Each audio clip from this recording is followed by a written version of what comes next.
Okay, so hello once again. Nandito tayo sa compression members for our example number 2. Sabi rito, a W8 by 35 steel column has an unsupported height of 8 meters. Using A36 steel with FY 248 MPa, compute the allowable axial load for ASD and LRFD that the column could carry. So, tatlo yung tinatanong sa atin. If both ends are fixed, if both ends are pinned, and if one end is fixed and the other is pinned. Okay, so in short, magkakaiba ang key factor niyan. Okay, so alam natin na pag both ends are fixed, dito muna tayo sa letter A.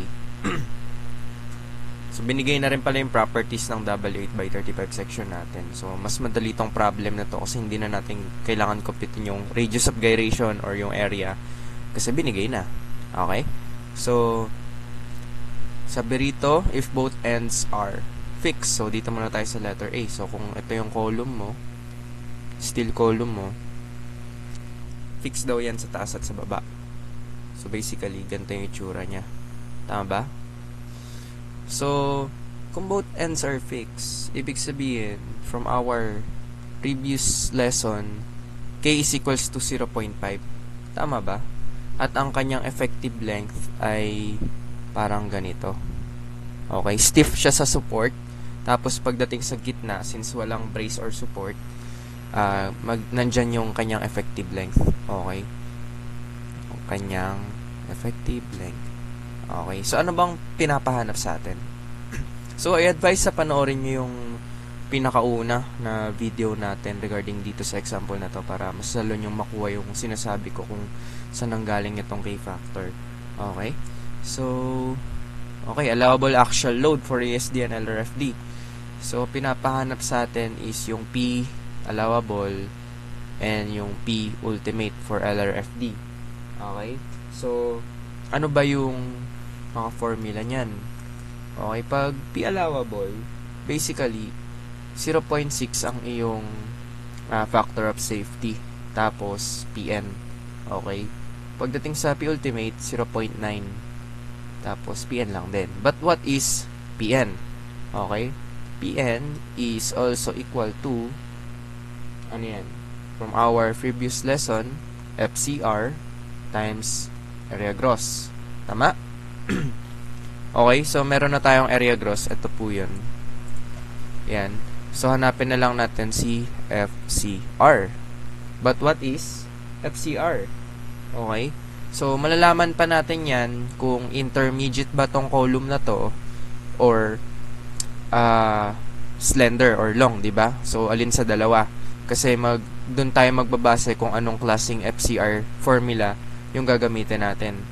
So, for us to know and understand kung anong klaseng compression member siya, kung slender ba or intermediate, kailangan kunin muna natin yung kanyang slenderness ratio, which is yung KL over R, tsaka yung CC. Okay, yung limiting slenderness ratio. So, for our KL over R, sabi natin 0.5 ang K factor. L is in, sabi rito, 8 meters. So, in millimeters, that is 8,000. Okay. And then, R, dalawa yung R na binigay. RY or RX. Ano ba yung gagamitin natin dyan, class, no? So, in-explain ko na yan from our previous lessons. Panoorin yung first and second video about compression members. Pang pipiliin natin ay yung mas maliit, which is, pagdating sa unbraced column or steel columns na walang bracing, wala kang tukod dito sa gitna or kung saan man, matik, most of the time, RY talaga ang mas maliit. At ganon din yung pinapakita sa problem na to. Talagang RY yung mas maliit. At yun yung gagamitin natin. So, ibig sabihin, mas magfe-fail siya sa kanyang y-axis. Okay? So, RY. Anong value ng RY natin? 51.56 mm. Okay. So, hindi ko nalagay yung unit, no? So, get your calculators. So, let's solve 0.5 times 8,000 mm divided by 51.56 yung RY natin. So, yun, 77 point, ano, 579. So, hindi ko na kumpitin yung RX kasi for sure, mas malaki yun. Oo, kasi judging dito sa kanyang, ayan o, 88.9 yung RX niya. So, pag nilagay ko yun dito sa baba, maliit lang yung kakalabasan na KL over R. In which turn, pag dinivide mo siya mamaya sa ating FE, malaki yung makukuha mo. So, hindi na kagad yun yung magiging sagot niya for FE. So, sige, mamaya na yun. Isa-isahin muna natin. Okay, so since nakuha na natin to, anong sunod dyan, class? Hanapin natin yung sigma, CR, or yung tinatawag na FE, yung critical compressive stress. Okay? So, ang formula niyan, pi squared, Euler's number, KL over R squared. Okay? Pi squared. So, let's solve. Euler's number is to be 200,000 MPa. Again, from our previous video. KL over R squared, that is 77.579 squared. Okay? So, what is our FE? So, shift store ko na lang to para mas madali. Okay. Nope, not that one. Shift pi squared times 200,000. 1, 2, 3. Okay, so sagot kanina, squared. Huwag kakalimutan yung squared. Lagi ako nagkakamali dyan. Sana huwag mangyari sa inyo. 327.971. So, shift store B natin yan. Okay.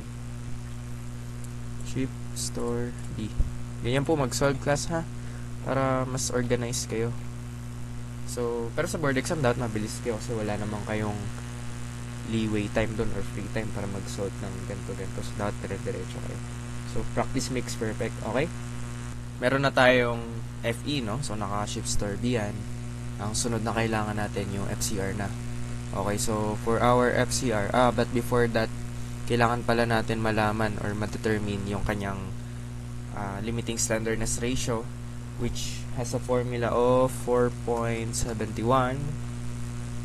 times the square root of Euler's number over Fy. Tama? Okay. So, dito malalaman natin kung intermediate siya or long.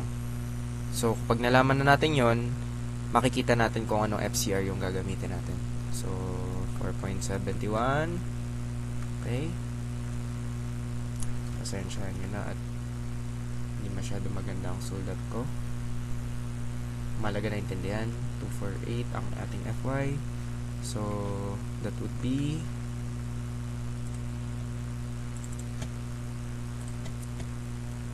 okay, 4.71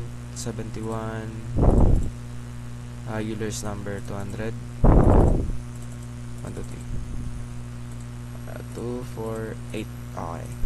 So, yan. 133.755. So, yan yung ating limiting slenderness ratio. So, what have you observed, class?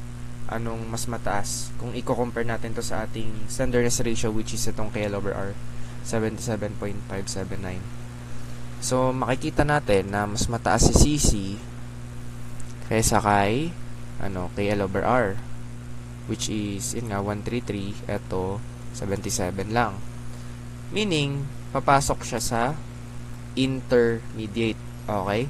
So, kung intermediate siya, ang formula natin sa FCR is to be governed by yielding or yung may Fy na formula, which is 0.658. Okay? Tapos, ito Fy, ito Fe. Naka-raise po yan ha. Hindi yan naka-multiply lang. Then, Fy ulit. Okay?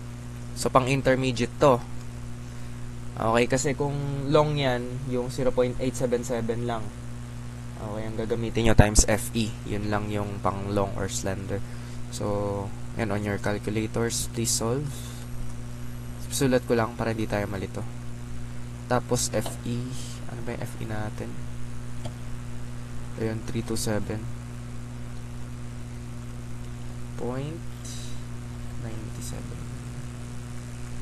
Okay.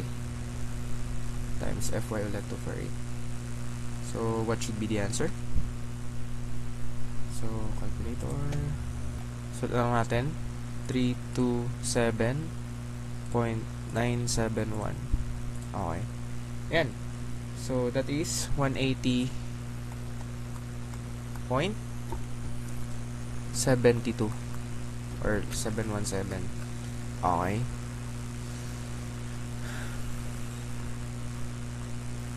So, yan. Meron ka ng FCR. Hindi pa yun yung sagot. Tama? Kasi, prerequisite pa lang yan para makuha si PA. Sasabi natin, PA is equals to 0.6 PN, which is also 0.6.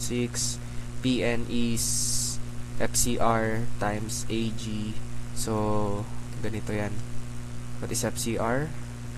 Ito nga, shift source natin. Okay. So, ang mangyari dyan, 0.6 times C times yung area gross natin 664 5.15. Ayan. So that is ano yung FCR natin 180.776 AG is 664.5.15. Ayan. So, yan lang rin yung nilagay natin sa calculator. Ano ko lang. Inisa-isa ko lang.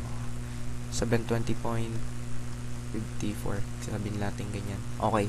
Kilonewton. So, ayan po yung sagot natin para sa letter A. So, letter A pa lang yan. Okay. May letter A part 2 pa. Kasi LRFD eh. Pero madali lang naman yun. So, para sa LRFD, yun po yung P ultimate. Okay? Para lang naman. Magiging 0.9 lang siya. Tapos PN. Which is yun, 0.9 times eto. Yun lang. 180.7176. Area gross, 6645.15. Okay.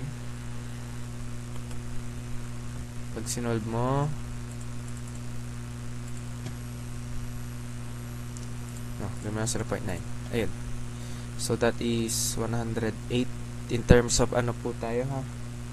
1080 pala. 1080.81 kilonewton. Ayan. Okay. So, again, this is for your ultimate denoted by the 0.9. Yan yung factor niya. Then, para sa allowable, yung 0.6, 720 kilonewtons. Next. Next, if both ends are pinned. Okay, madali lang to. Both ends are pinned. Let's say this is your compression member. Yan, pinned. So, anong key factor mo dyan? So, from our lesson, from our previous lesson, 1.0 po yan. Okay, so ibig sabihin wala halos pinagbago yung kanyang effective length. Kabuuan pa rin na length. LE. So, magiging ganyan siya. Because of the factor of safety. The K factor 1.0. Okay? Because of pinned ang ating both ends. Okay, so, same process. Bibilisan ko na lang kasi na-explainan ko naman na. So, kailangan ulit natin si PA at si PU. So, PA muna tayo. Kailangan natin si PN, which is FCR times AG. Okay, FCR lang naman na natin dyan. So, ano ba? Kailangan nating makuha si KL over R, di ba? Kasi mag-iiba yung K natin eh. Kanina ang gamit nating K is 0.5, ngayon 1.0 na. Okay, so 1.0 times yung length natin, which is 8,000 millimeters over, again, RY pa rin ang gagamitin ha, kasi unbraced tayo. RY is to be 51.56. Okay, so solve. Hindi ko na lalagay yung 1, rectang 8,000 na dahil pareho lang naman yan. Tapos may mga trust issues dyan, bilisan nyo mag-solve. 155.159. Oops.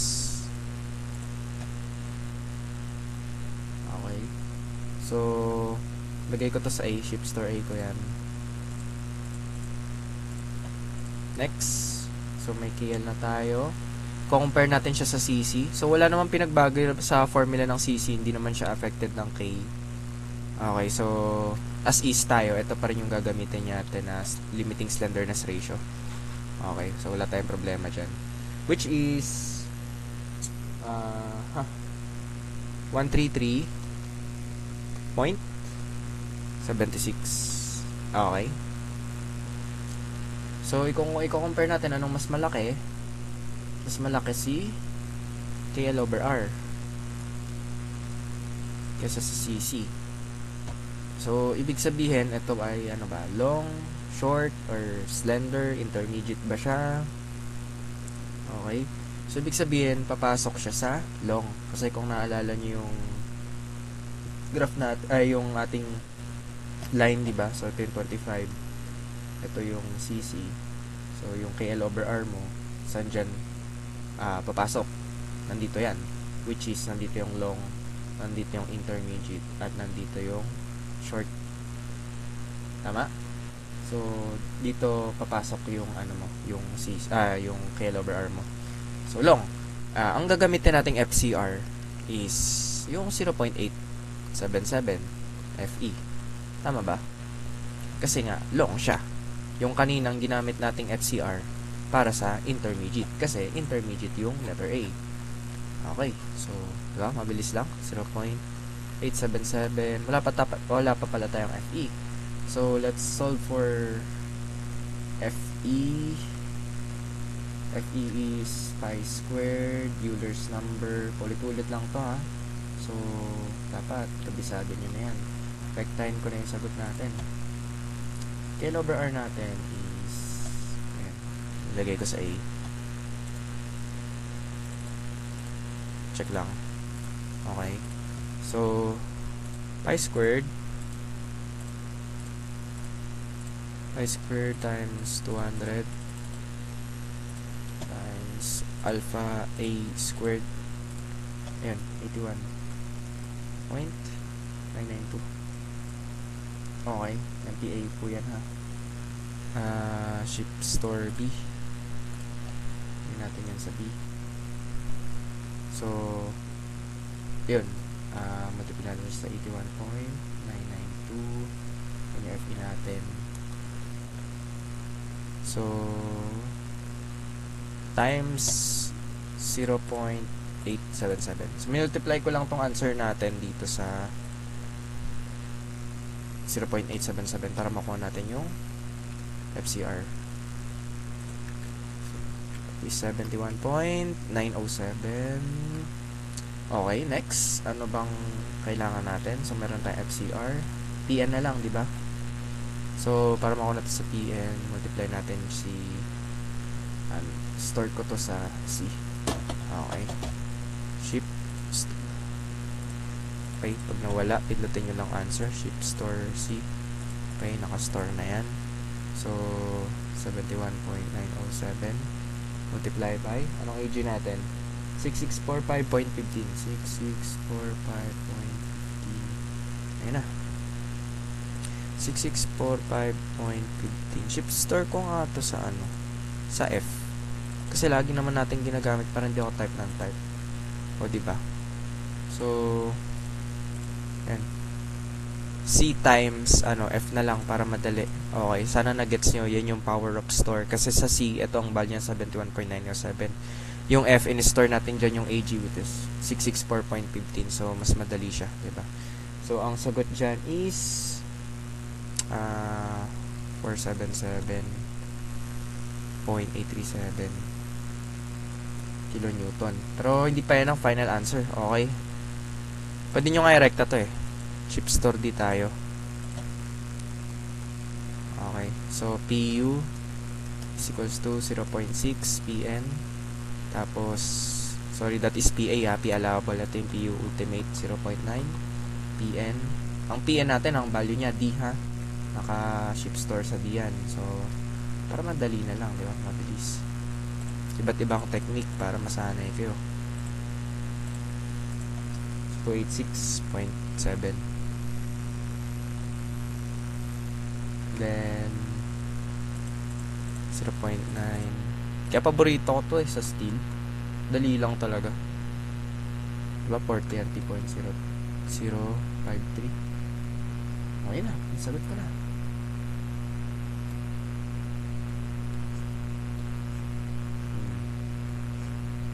Diba? Madali lang. So, ayan. Next number agad tayo. Okay, para sa letter C, anong tinatawag dito? Anong tinatanong? If one end is fixed, pinagsamang fixed, and one end is pin. Okay, so paano magiging effective lang yan? Pag ganun. O, diba? Pinagsamang fixed tsaka pin. So, kung kanina 0.5 sa fix. Ngayon, ay tama. Tapos sa both pin 1.0, pin. Ngayon, pag pinagsama mo yung dalawang yan, nandun ka sa gitna, which is 0.7 pin fix. Tama? O, diba? Nakita nyo may relationship pa tayo nakuha. So, ayun. Ganun lang ulit. Same process. Walang pinagkaiba. Kaya madali lang talaga siya. Kunin natin si PA at PU. So, kunin ulit natin si KL over R kasi nga, iba na naman yung K natin, 0.7. So, 0.7, length natin is 8,000. Pag pinaulit nyo to, kuha nyo na to. Yung dalawang example nga lang natin na A and B. Yung first example natin, tsaka itong example na to, pag nakuha nyo to, tapos na ang laban. Diba? Pasado na kayo sa compression members. As long as unbraced, pupunta rin tayo sa braced. Okay? So, RY natin, hindi natin nagamit si X, no? O, ganun talaga. Kasi nga, unbraced, hindi mo talaga magagamit yun. Kasi kung sinolve mo yun, it would just take time. Hindi mo rin naman magagamit. Okay? Kaya, punta ka na dun sa maliit na radius of gyration, which is RY. Okay, 0.7 times 8,000, 51.56. Okay? So, shift store ay ulit. Okay. Next. Meron tayong KL. Pwede na ba natin kunin sa FE? Yes. Pi squared E KL over R. Limutan ang squared. Rekta ko na. So, shift pi squared times 200,000. Tapos, yung nakuha nating sagot, squared mo lang, equals 167.332. Okay. MPa. Di pa yan ang sagot. Kailangan pa nating hanapin si FCR. But before that, compare muna natin yung CC tsaka KL over R. Anong mas malaki? Saan siya magpo-fall under? So, 108. Ang ating limiting slenderness ratio ay kalimutan ko na 133. Okay, so hindi naman magbabago yung limiting slenderness ratio natin throughout the problem. So, magagamit ulit natin siya. Ano ito? 108. Saan na makakalimutan? Ano mas malaki? So, yung limiting slenderness ratio. Saan siya papasok? Intermediate. Kasi, mas malaki si CC. Pag nagkataong mas malaki si KL over R, katulad ng example letter B, di long siya.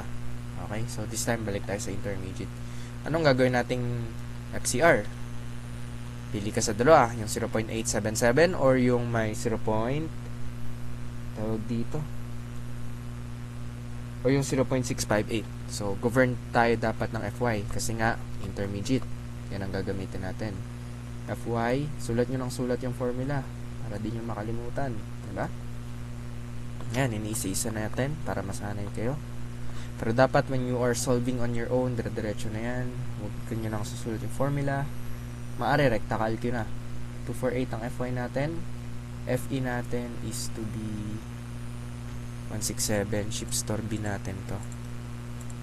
Para mabilis tayo. Shift store B. 167.332. Ganyan na lang. Understood naman eh. 248. Okay. Mabilis lang. 0.658.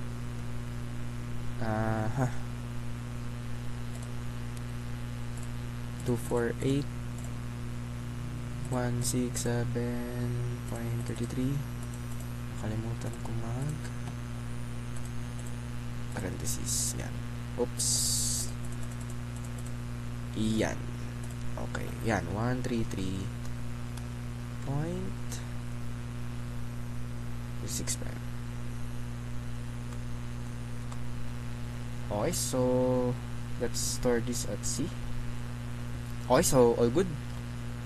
Next, meron na tayong FCR. Pwede natin makuha si PN.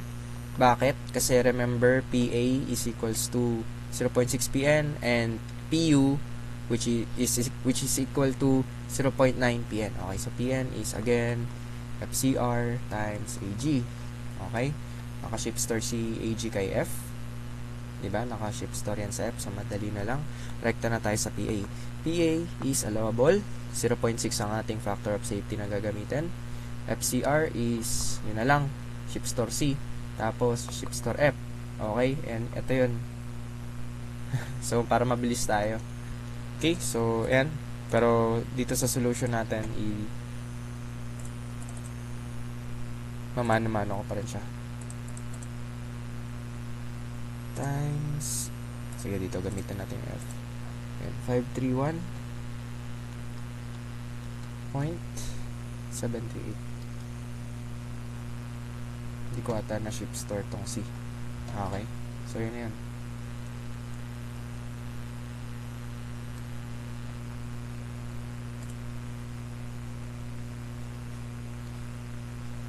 So, PU equals to 0.9. Ganun lang din.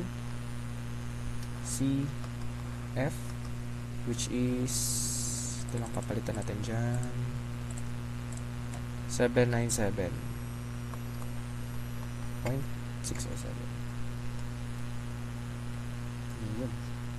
Okay, so that's it for our second sample. I hope natuto at nasanay kayo. So, madali lang talaga tong compression members.